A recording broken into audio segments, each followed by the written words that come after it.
పాతవి ఇవన్నీ తీసేస్తే ఇప్పుడు ఎస్ఐఆర్ ద్వారా ఇప్పుడు మా ఓటు స్టార్టింగ్ ఇక్కడ ఉండేది, ఇది తట్టెనారం గ్రామ పంచాయతీలో మా ఫాదరు మా మదర్ ఓటు ఉండేది.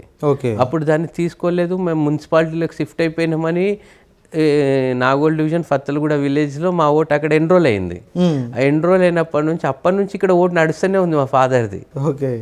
అది మొన్న రీసెంట్లీగా దీంట్లో మా ఫాదర్ డెత్ కింద పోయింది ఓటు. రైట్. అదేవిధంగా రాష్ట్ర వ్యాప్తంగా కాంగ్రెస్ ప్రభుత్వ పరిపాలన ఏ విధంగా ఉందంటే ఏం చెప్తారు? కాంగ్రెస్ ప్రభుత్వం రాష్ట్ర మొత్తానికైతే అనుకూలంగా అయితే లేదు, పబ్లిసిటీ ఎక్కువ ఉన్నది, కానీ గ్రౌండ్ లెవెల్ అయితే ప్రజలకు కావాల్సినంత సోర్స్ రావట్లేదు. కాంగ్రెస్ పార్టీ నాయకులంతా మేము ప్రజా పాలన అందిస్తున్నాం, ప్రజల కొరకు పాలన చేస్తున్నాం అనేసి.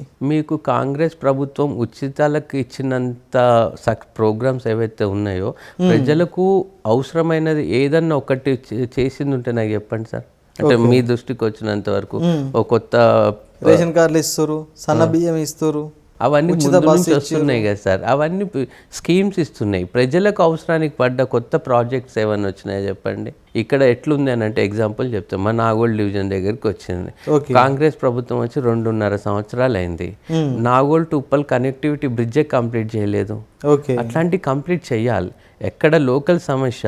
ఈ ఉచితాలు అన్నది ఏ ప్రభుత్వం వచ్చినా పెంచుతారు. ఇంకొక వీణ 2,000 ఇస్తే మేము పొద్దున ఇంకో 3,000 అంటారు, 3,000 ఇచ్చి ఇస్తారు.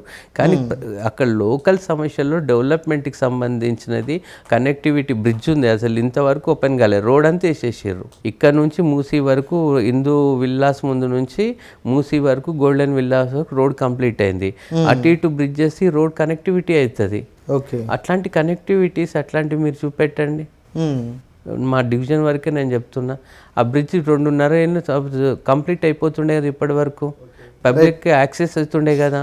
యాక్సెస్ అయినప్పుడు డెవలప్మెంటే కదా, అట్లాంటి డెవలప్మెంట్ చూపెట్టండి. రైట్. అదేవిధంగా మీరు ఉమ్మడి నాగోల్ డివిజన్ నుంచి బీజేపీ పార్టీ కార్పొరేటర్ టికెట్ ఆశిస్తున్నారనేసి ప్రచారం జరుగుతుంది. ఎందుకు కార్పొరేటర్ పోటీ చేయాలనుకుంటారు అంటే ఏం చెప్తారు? అంటే ఒక అవకాశం అంటే కొంచెం అవకాశం వస్తుంది కాబట్టి ఈ జనరల్ ఏమన్నా అయితే టికెట్ అడుగుదామని ఆశిస్తున్నా సార్ నేను. ప్రజలకు ఇక్కడ ఎంతో సుపరిస్థితి ఉంది కాబట్టి ఆ ప్రజలకు నాకు అయినంత వరకు సేవ చేయాలన్న ఉద్దేశంతో ముందుకు రావడం జరుగుతుంది.